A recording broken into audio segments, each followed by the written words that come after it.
요나서 4장 1절부터 4절까지의 말씀을 제가 대신 봉독해 드리겠습니다. 하나님의 말씀을 들으십시오. 요나가 매우 싫어하고 성내며 여호와께 기도하여 이르되 여호와여 내가 고국에 있을 때에 이러하겠다고 말씀하지 아니하였나이까. 그러므로 내가 빨리 다시스로 도망하였사오니 주께서는 은혜로우시며 자비로우시며 노하기를 더디하시며 인애가 크시사 뜻을 돌이켜 재앙을 내리지 아니하시는 하나님이신 줄을 내가 알았음이니이다. 여호와여 원하건대 이제 내 생명을 거두어 가소서. 사는 것보다 죽는 것이 내게 나음이니이다 하니 여호와께서 이르시되 너가 성내는 것이 옳으냐 하시니라. 아멘. 지난 시간에 우리는 요나서 3장 말씀을 통해서 하나님이 요나의 그 심판의 메시지를 통해 니느웨를 구원해 주신 사건을 함께 살펴보았습니다. 하나님께서 이렇게 니느웨를 심판해서 구원해 주신 것은 하나님의 전적인 은혜였죠. 이는 바꿔 말하면 니느웨는 하나님께 이런 구원을 받을 어떤 자격과 또 공로와 그 어떤 내세울 만한 것이 없음을 의미하는 거겠죠. 왜냐하면 우리가 알다시피 니느웨 사람들은 당시 가장 악하고 또 잔인한 민족이었고 또 하나님을 알지도 못했고 또 하나님을 먼저 찾지도 않은 민족이었기 때문에 그렇습니다. 그러나 하나님은 이 요나로 하여금 이 니느웨 백성에게 심판의 메시지를 전하게 하셨던 것이죠. 근데 그 목적이 무엇이었습니까? 이들을 진짜 심판하시기 위함이 아니었고 하나님의 본심이 이들을 멸망시키기 위함이 아니었고 도리어 이 심판의 메시지를 통해 그들이 죄에서 돌이키도록 그들이 구원받도록 하나님은 이들에게 구원의 기회를 주셨던 것입니다. 그래서 놀랍게도 하나님을 전혀 알지도 못했고 하나님을 전혀 찾지도 않았던 이 니느웨가 그 메시지에 죄를 회개하고 그 죄에서 돌이키고 하나님의 이름을 부르자 하나님은 그들을 심판해서 구원을 해주셨던 것입니다. 그래서 전적인 은혜로 하나님은 그 니느웨 백성들을 구원해 주셨다는 것이죠. 그래서 이것이 지난 시간 우리가 살펴본 요나서 3장의 말씀이었고요. 오늘은 요나서 4장 말씀을 보면서 하나님이 니느웨를 구원해 주셨을 때 요나가 어떤 반응을 보였는지 그리고 요나의 반응에 대해 하나님은 어떤 말씀을 주셨는지를 함께 살펴보도록 하겠습니다. 그래서 오늘 저는 이 설교의 제목을 요나의 분노, 하나님의 설득이라고 했는데 그 중간에 이렇게 바꾸면 좋겠다 생각을 했습니다. 그 분노와 우상 해결하기 이렇게 제가 좀 그 설교 제목을 바꿔야 되겠다 생각을 해봤는데요. 그래서 우리는 이 주제를 두 가지 항목으로 살펴보도록 하겠습니다. 첫 번째는 이제 요나의 분노에 대해 살펴볼 거고요. 두 번째는 요나가 그렇게 좌절했던 이유인 요나의 우상에 대해서 함께 살펴보고 그리고 간략하게 적용한 후에 설교를 마무리하도록 하겠습니다. 첫 번째로 본문은 우리에게 요나의 분노에 대해서 알려줍니다. 요나는 하나님께서 니느웨를 구원하신 그 즉시에 어떤 반응을 보였을까요? 그러니까 크게 분노했던 거죠. 1절 말씀 한번 다시 보십시오.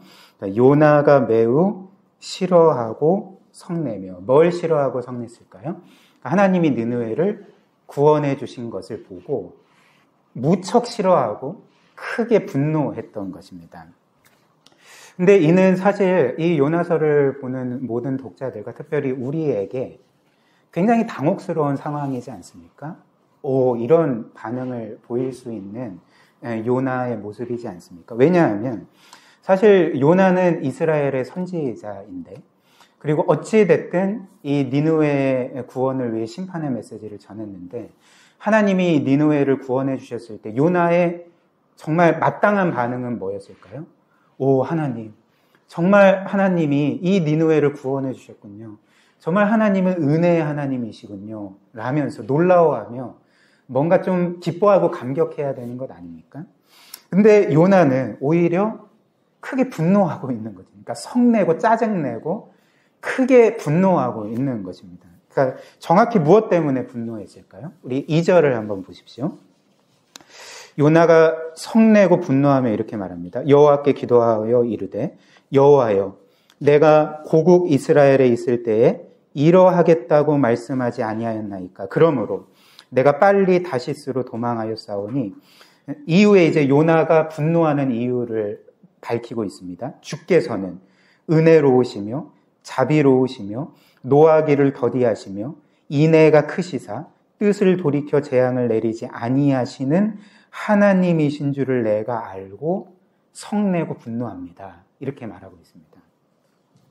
즉 놀랍게도 요나는 하나님이 은혜로우시고 자비로우신 분이라는 사실 때문에 분노하고 있는 거죠. 즉 요나는 하나님의 은혜에 대해서 분노하고 있는 것입니다. 우리는 여기에서 한 가지 깨닫게 되는 사실이 있죠. 그러니까 한 사람이 하나님께 분노할 때 하나님이 은혜로운 분이라는 것 때문에 분노할 수도 있는 거구나. 여기에 대해서 우리가 깨닫게 됩니다.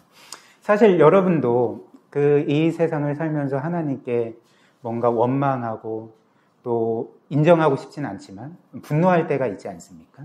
물론 드러내놓고 분노하진 않겠지만 뭔가 하나님께 화가 나고 분노할 때가 분명히 있을 것입니다. 근데 보통 사람들이, 특별히 성도들이 하나님께 분노할 때, 화낼 때, 뭔가 못마땅할 때, 뭐 때문에 못마땅해야 할까요? 하나님은 불공평해. 하나님이 어떻게 이렇게 불공평하실 수가 있지? 라고 분노하지, 사실 하나님은 너무 은혜로운 분이시야. 그러니까 화가 나. 이렇게 하는 경우는 거의 없잖아요. 아예 없지 않습니까? 근데 오늘 성경이 우리에게 알려주는 바는 우리가 요나처럼 하나님께 분노할 때 하나님의 은혜 때문에 분노할 때가 있다는 것이죠. 우리도 요나처럼 하나님의 은혜에 대해서 분노할 수가 있다는 것입니다. 그러니까 어떤 경우에 그럴까요?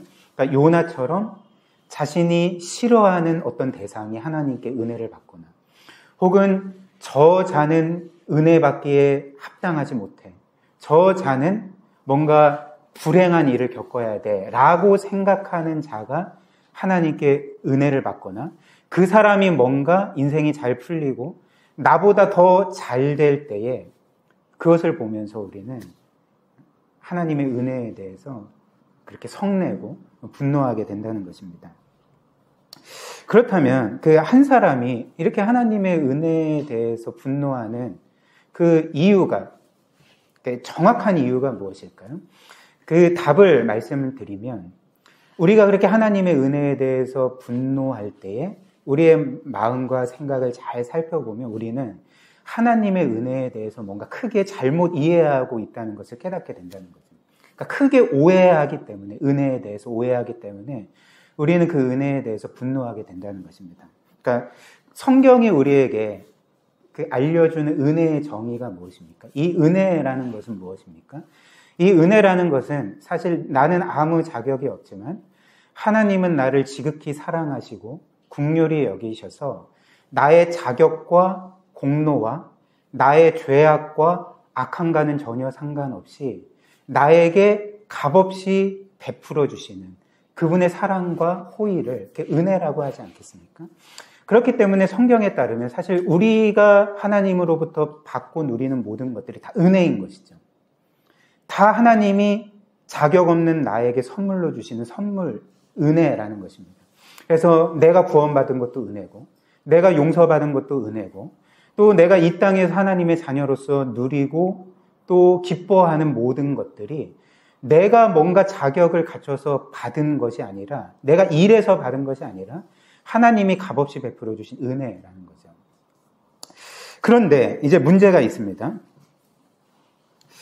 내가 어느 순간에 이 하나님의 은혜를 내가 자격 없이 받은 선물로 여기지 아니하고, 어느 순간 내가 그래, 나는 어느 정도 자격이 있기 때문에 하나님께 이런 복을 받는 거지, 이런 은혜를 받는 거지. 그리고 저 사람은 하나님의 은혜를 받을 만한 어떤 자격도 없어. 그리고 저 사람은 뭔가 죄도 많이 범하고 악하기 때문에 하나님의 은혜가 아니라 벌을 받아야 돼 라고 생각할 때에 하나님이 그들에게도 은혜를 베푸시면, 그리고 내가 생각할 때 내 삶보다 저들의 삶이 뭔가 더 잘되고 성공하면 나는 그들에게 베풀어 주신 하나님의 은혜에 대해서 이제 성내고 분노하게 되는 거죠. 하나님을 원망하고 하나님을 뭔가 불공평하고 불의한 분으로 그렇게 매도하게 된다는 것입니다. 그런데 요나의 이런 모습은 사실 그 어떤 면에서 우리를 굉장히 당황스럽게 하고 당혹스럽게 하는데, 왜냐하면 우리가 계속 요나서를 살펴보면서 특별히 요나서 2장을 한번 기억을 해보십시오. 요나서 2장의 요나는 어떤 모습이었습니까? 요나서 1장의 요나는 자기 의에 사로잡혀서 하나님께 반항하고 불순종하고 하나님께 도망쳤던 요나지만, 자기 의에 사로잡혀서 니느웨를 정죄하고 니느웨의 심판이 당연한 것처럼 여기고 분노했던 요나지만, 요나서 2장의 요나는 사실 하나님의 그 허락하신 고난으로 아주 낮춰져서 자신의 죄를 깨닫고, 하나님, 저는 죄인일 뿐입니다. 하나님, 저를 용서해 주십시오. 그리고 용서를 경험했을 때는 이 모든 것이 하나님의 은혜입니다. 저는 아무 자격 없지만 죄인일 뿐이지만 하나님이 저를 구원해 주셨고 저를 이 그 큰 물고기 뱃속에서 건져 주셨습니다. 하나님을 찬양합니다. 이랬던 요나가 아닙니까? 이렇게 하나님의 은혜를 찬양했던 요나가 어느새 어떻게 됐을까요? 다시 요나서 1장의 요나로 돌아가서 다시금 자신의 의에 사로잡힌 채 하나님이 니느웨를 구원해 주셨을 때 그것을 못마땅해 여기면서 성내고 분노하며 하나님께 반항하는 요나로 이렇게 바뀌었던 거죠. 2장에서 구원은 오직 하나님께 속하였나이다. 구원은 하나님의 전적인 은혜입니다. 라고 고백했던 은혜가, 요나가 하나님이 니느웨에게 그 은혜를 베풀어 주셨을 때 그거는 부당합니다. 하나님은 불공평합니다. 불의한 분입니다. 하나님이 은혜로우신 분이라는 게 화가 납니다. 그러니까 이런 식으로 반응하고 있는 게, 우리로서는 어떻게 요나가 이렇게 순식간에 또 이렇게 바뀌게 되었는가, 굉장히 우리를 당황스럽게 만들고 혼란스럽게 만든다는 거죠.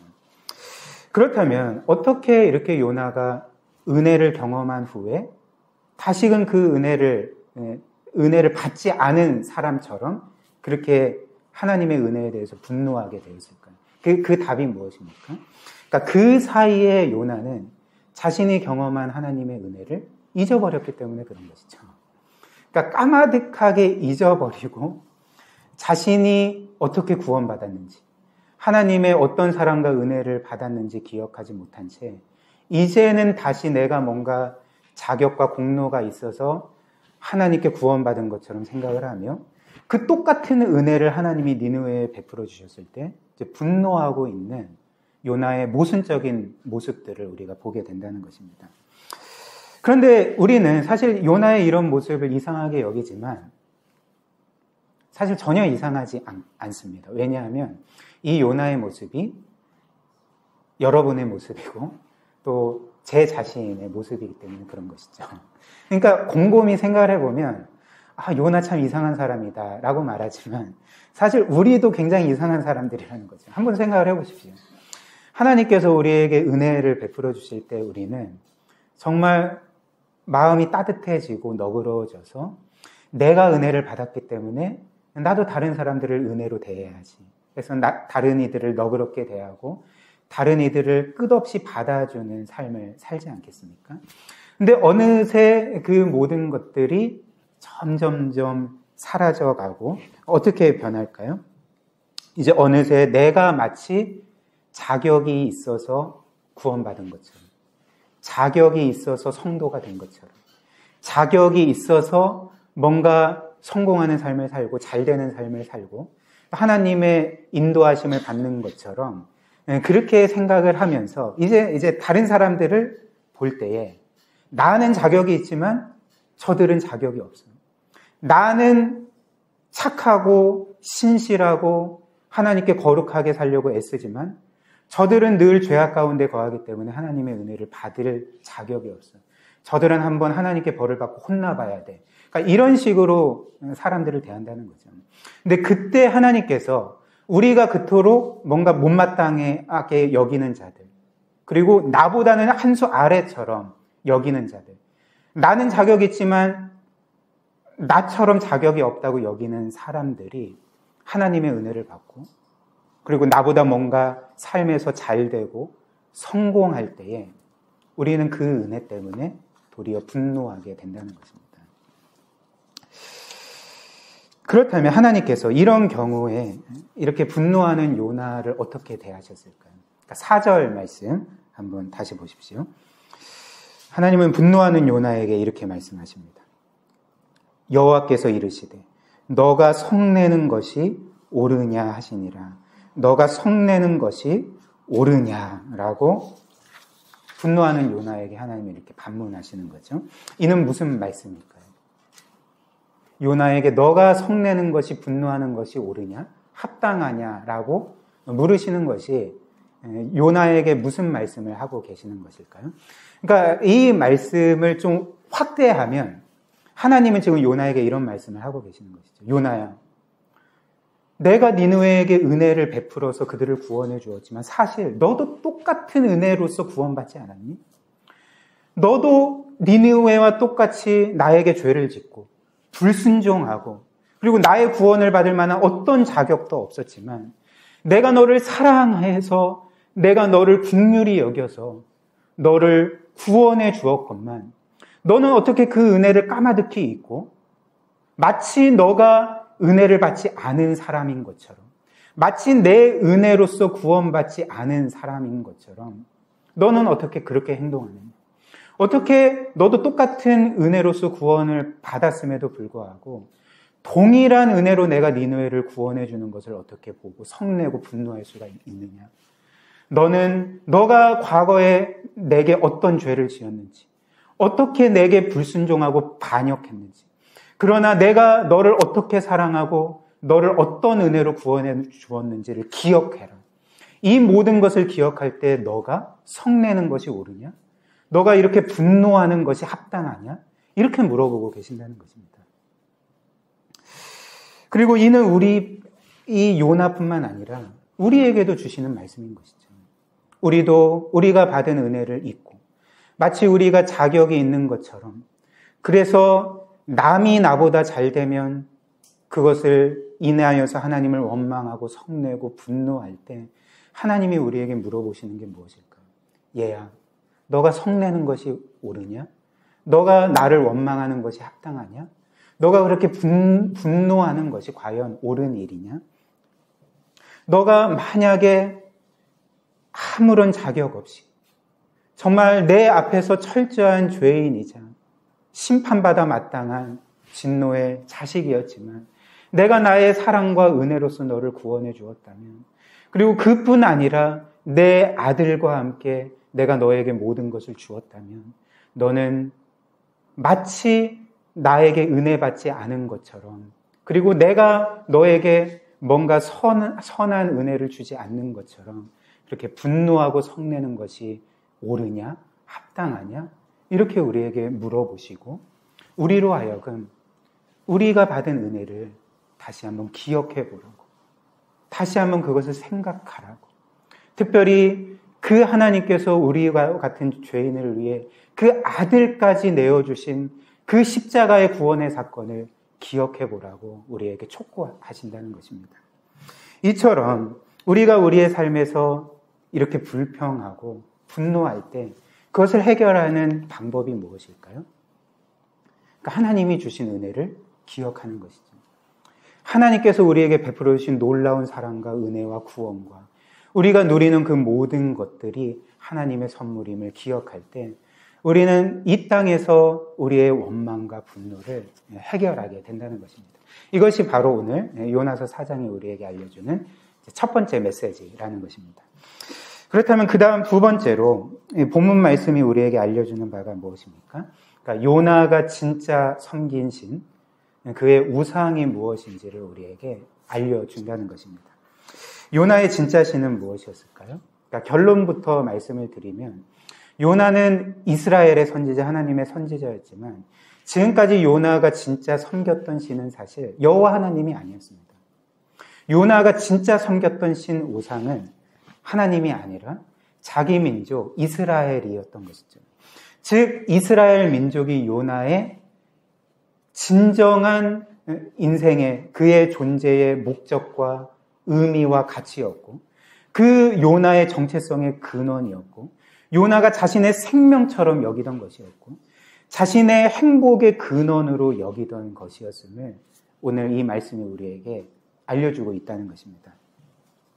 그렇다면 하나님이 아니라 이 이스라엘 민족 그리고 그 이스라엘의 안정과 번영이 요나가 진짜 섬기던 신 우상이었음을 우리는 어떻게 알 수가 있을까요?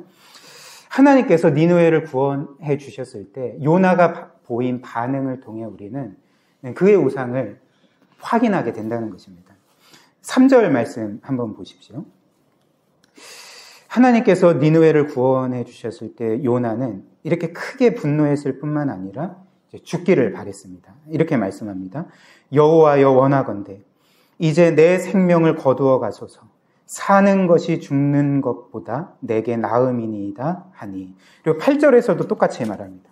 스스로 죽기를 구하여 이르되 사는 것보다 죽는 것이 내게 낫습니다. 이렇게 지금 말하고 있습니다.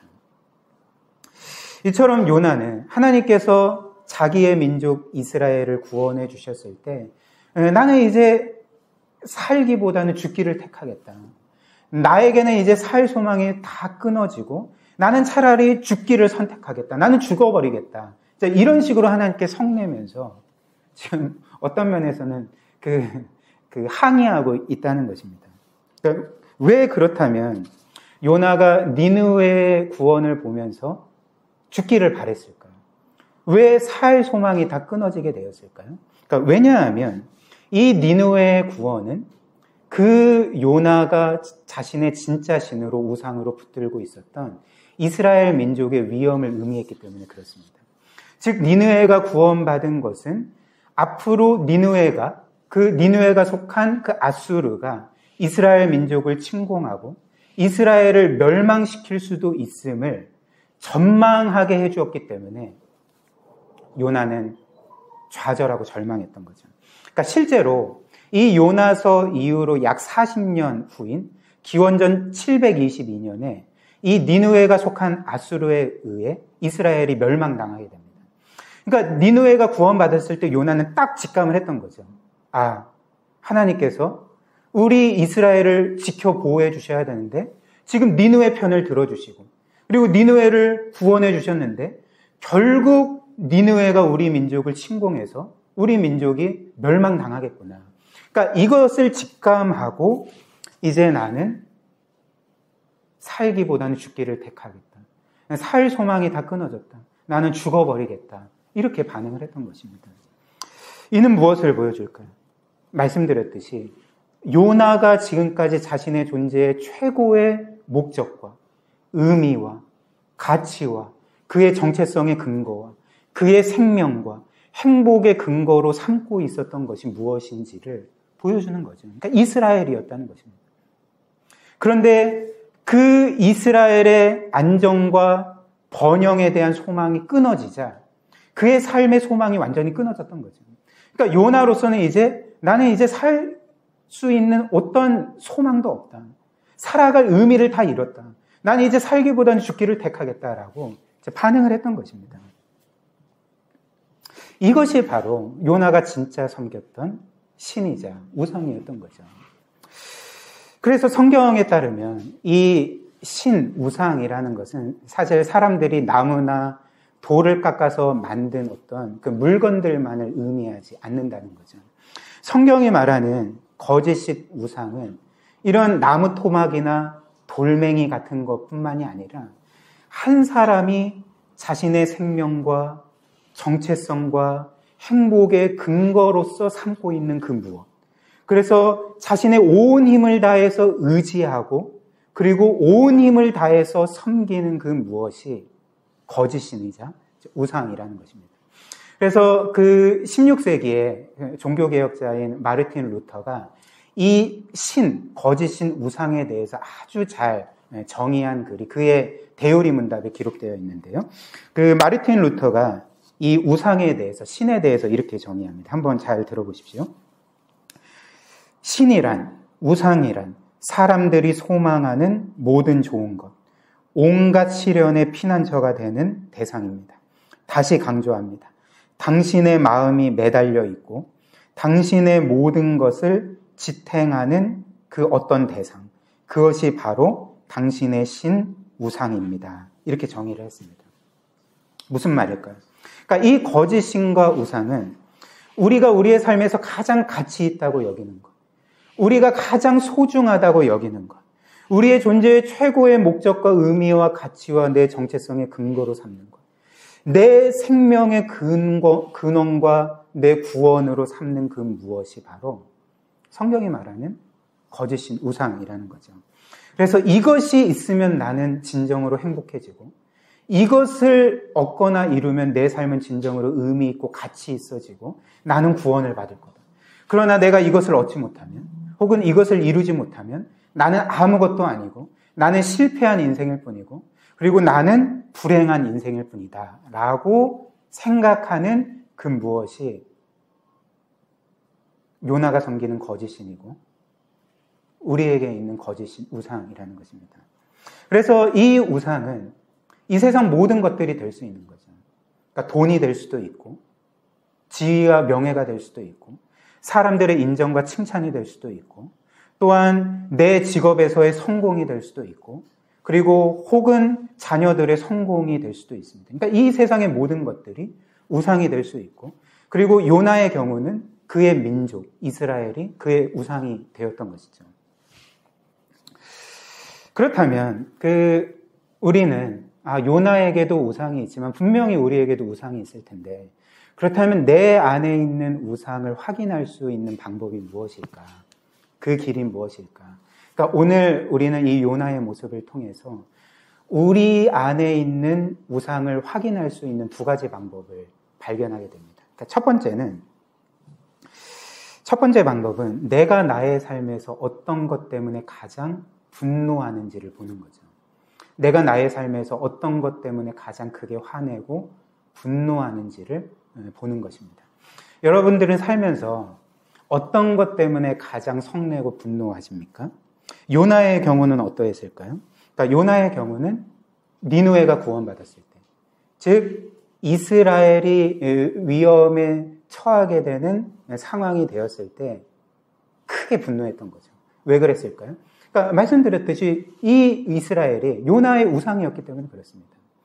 요나가 자신의 삶의 의미와 목적과 가치로 여기고 자신의 생명으로 여기고 자신의 정체성의 근거로 구원으로 여기던 것이 이스라엘이었는데 그 이스라엘이 위험에 처하게 되자 이제 분노하게 된 거죠. 화내게 된 거죠. 그렇게 경노하게 된 거죠. 그 다음 두 번째로 우리가 우상을 확인할 수 있는 방법은 내가 나의 삶에서 어떤 것 때문에 가장 좌절하는지를 보는 것이죠. 즉 어떤 것 때문에 나는 삶의 의미와 소망을 잃는가를 보는 것입니다. 확인하는 것입니다. 요나는 어떠했을까요? 그러니까 니느웨로 인해서 이스라엘의 위험이 커지자 그의 모든 소망이 끊어졌죠. 좌절했죠. 절망했죠. 죽기를 바랬습니다. 왜 그랬을까요? 그 이스라엘 안에 요나의 모든 소망이 담겨져 있었기 때문에 그 이스라엘 안에 요나의 구원이 있었기 때문에 요나의 생명이 있었기 때문에 자신의 삶의 진정한 의미와 가치가 있었기 때문에 그 이스라엘이 위험에 처하자 이스라엘이 멸망할 것처럼 생각되자 모든 삶의 소망이 끊어지고 그냥 차라리 죽기를 바랬던 것입니다. 그렇다면 이를 한번 우리에게 적용해 볼까요? 우리는 인생에서 가장 크게 화낼 때, 어떨 때 가장 화냅니까? 어떤 것 때문에 가장 크게 분노합니까? 혹은 우리는 삶을 살면서 어떤 것 때문에 가장 좌절하고 마치 나의 모든 삶의 소망이 끊어진 것처럼 그렇게 생각합니까? 그것이 무엇입니까? 여러분들이 한번 마음속으로 각자 생각을 해보십시오. 뭔가 떠오르는 것이 있다면 바로 그것이 우리의 거짓신이자 우상이라는 것이죠. 그렇다면 이 거짓신과 우상들은 우리를 진정으로 만족시켜 줄까요? 우리가 원하는 행복을 가져다 줄까요? 과연 우리가 원하는 구원을 우리의 삶에서 이루어 줄까요? 결코 그렇지 않죠. 오히려 이 우상들은 우리를 끝없이 종노릇하게 만드는 것입니다.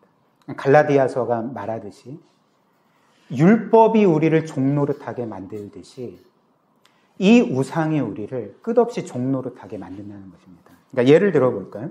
그러니까 한 사람이 이 세상 모든 것들 중에 그의 직업에서의 성공을 그의 우상으로 삼고 산다고 생각해 봅시다.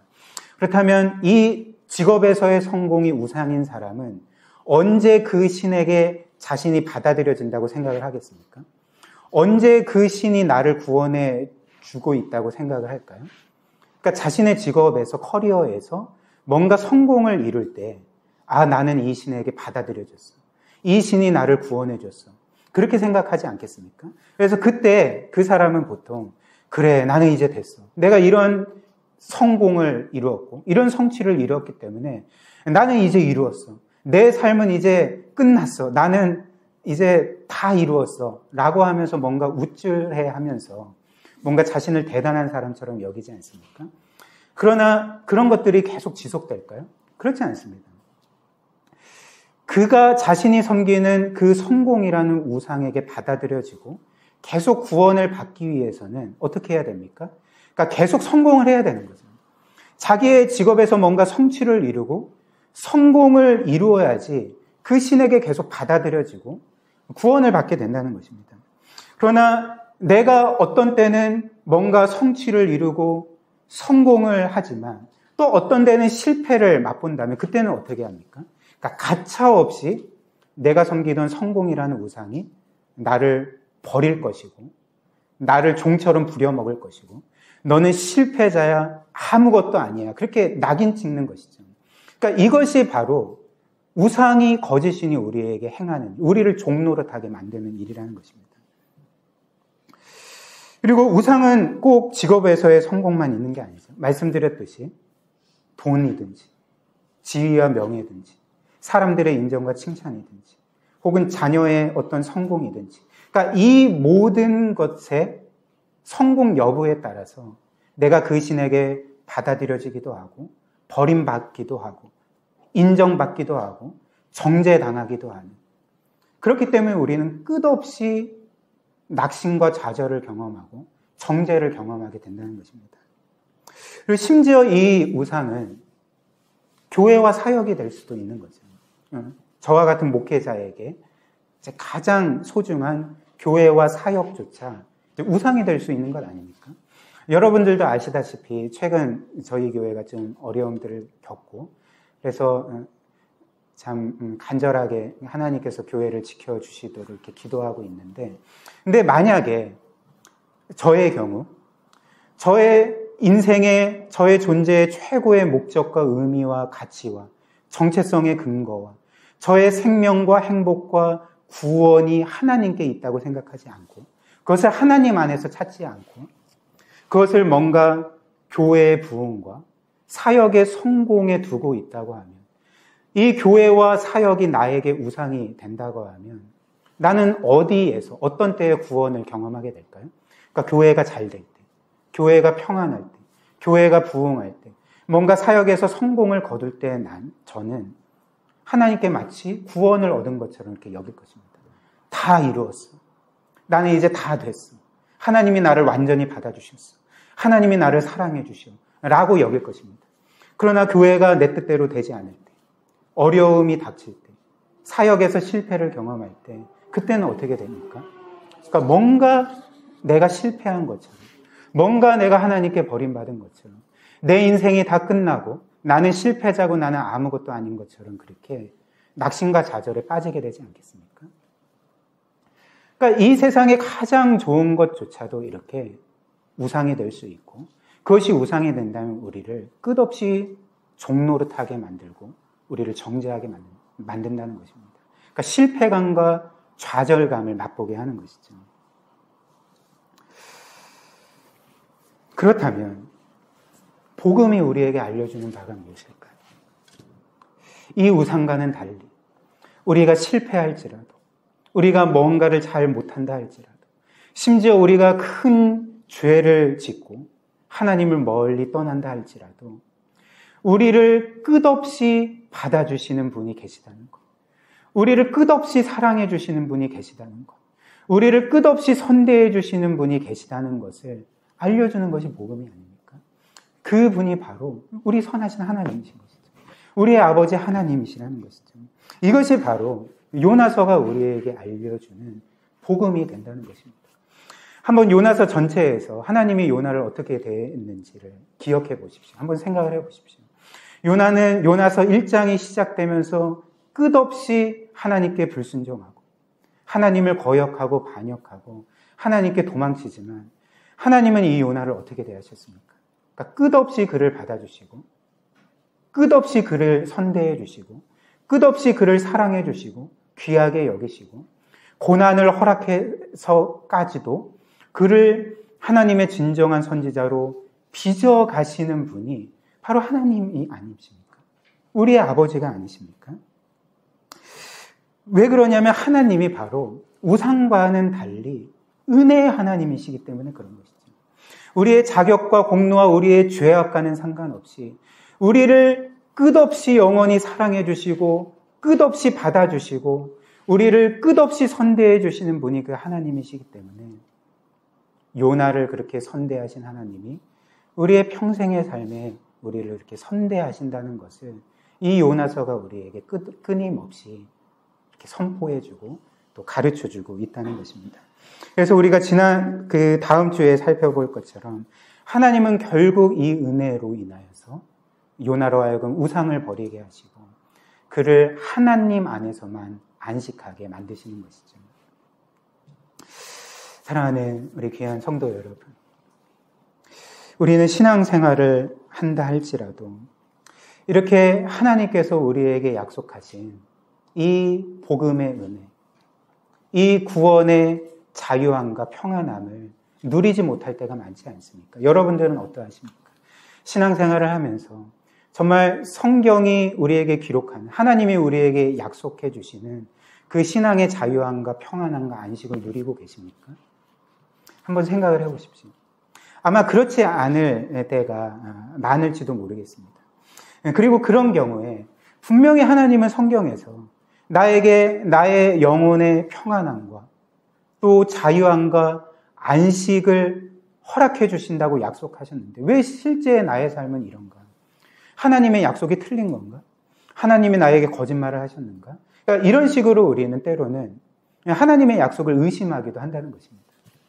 그렇다면 우리가 신앙생활을 하면서도 이 하나님이 약속하신 우리의 마음의 영혼의 이 평안함과 자유함과 안식을 누리지 못하는 이유가 무엇일까요? 오늘 요나서가 그 이유에 대해서 뭐라고 말합니까? 그 답이 무엇이냐면 우리가 하나님을 그렇게 믿고 신앙생활을 한다 할지라도 여전히 우리에게 하나님보다 더 귀하게 여기는 것, 하나님보다 더 소중히 여기는 우상들이 많기 때문에 그렇다는 것입니다. 즉 하나님보다 그 우상 안에서 더욱더 우리의 삶의 만족을 찾으려고 하고 행복을 얻으려고 하고 자유함을 누리려고 하고 구원을 얻으려고 하기 때문에 신앙생활을 한다 할지라도 우리는 하나님께서 약속하신 그 마음의 평안함과 자유함과 안식을 누리지 못한다는 것입니다. 그러나 오늘 요나서의 말씀처럼 우리를 진정으로 사랑해 주시고 끝없이 영원히 받아주시는 그 하나님의 은혜를 우리가 기억할 때에 우리는 그분 안에서만 이렇게 영혼의 참된 평안함과 안식을 찾게 되고 누릴 수가 있게 되는 거죠. 그래서 우리가 기억해야 될 것은 정말 우리가 이 땅에서 바라는 모든 것들이 하나님 밖에 있는 것이 아니라 하나님 안에 있음을 늘 기억하며 복음을 기억해야 한다는 거죠. 하나님이 그리스도 안에서 우리에게 어떤 은혜를 베풀어 주셨고 앞으로 베풀어 주실 것인지를 우리가 끊임없이 기억하고 생각하고 묵상하고 삶에 적용해야 한다는 것입니다. 이를 우리에게 잘 보여주는 말씀이 한 구절 있습니다. 로마서 8장인데요. 우리 함께 한번 찾아보겠습니다. 신약성경 250조 로마서 8장 32절.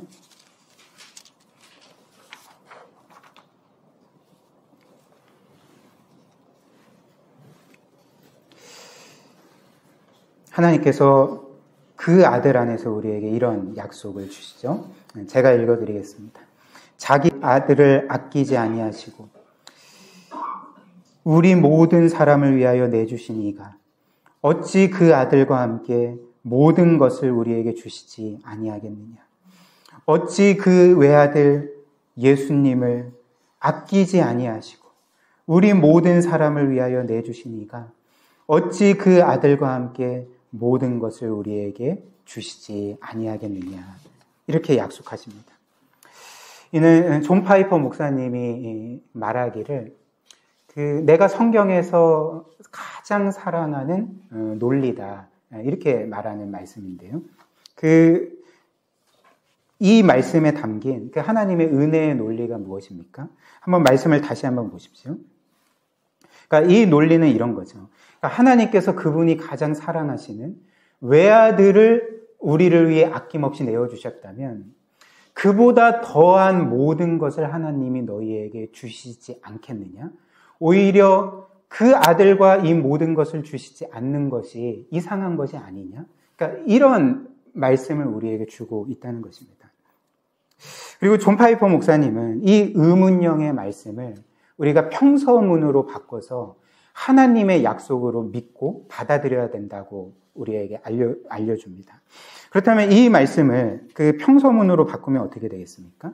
그러니까 우리를 위해 외아들까지 아낌없이 내어주신 그 하나님께서 그 아들과 함께 그 영원한 나라의 모든 것을 우리에게 반드시 주실 것이다. 이것이 바로 하나님의 약속인 것입니다. 이 말씀이 우리에게 알려주는 바가 무엇입니까?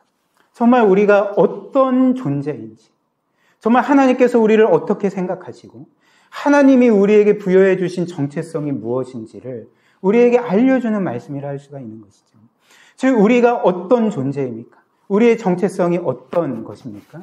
바로 하나님이 그 아들을 아낌없이 내어주실 정도로 하나님의 무한하고 영원한 사랑을 받는 자들, 그리고 하나님이 그 아들과 함께 우리에게 모든 것을 주실 정도로 그 자녀인 우리를 하나님의 영원한 나라의 상속자로 삼아주시고 그 아들과 함께 이 세상 모든 것들을 통치하시는 그 고귀한 존재로 세우신 너무나도 영광스러운 존재가 바로 우리의 정체가 되고 우리의 정체성이 된다는 것입니다. 우리가 이를 굳게 믿을 때 우리는 더 이상 이 세상의 우상들에서, 즉 이 세상의 돈이나 성공에서, 사람들의 인정과 칭찬에서, 내가 내 커리어에서 이루는 성공에서 우리의 존재의 의미와 가치와 우리의 정체성을 찾으려고 하지 않을 것입니다. 이런 것들에서 우리는 진정한 안식을 찾으려고 하지 않을 것입니다. 도리어 내가 하나님께 이렇게 사랑을 받는 존재라는 것, 내가 하나님께서 이렇게 영광스럽고 귀하게 여기는 너무나도 고귀한 존재라는 것을 우리가 기억하면서, 그리고 그리스도 안에서 이미 우리는 모든 것을 얻었고 앞으로 영원한 나라의 모든 것을 얻을 자라는 것을 우리가 확실하게 믿음으로써 오직 우리의 모든 소망을 하나님께 두며 그분의 은혜에 감사함으로 그분의 뜻대로 살아갈 수 있지 않겠습니까? 이것이 바로 오늘 요나서의 말씀이 우리에게 촉구하는 바고 하나님이 우리에게 주신 너무나도 놀라운 복음의 약속입니다. 이 약속을 믿고 의지하면서 늘 참되신 하나님 안에서 진정한 신앙의 자유와 또 평안함과 안식을 누리는, 그래서 그 은혜에 감사함으로 하나님의 뜻대로 살아가는 우리 사랑하는 지체들이 되시기를 주님의 이름으로 축복합니다.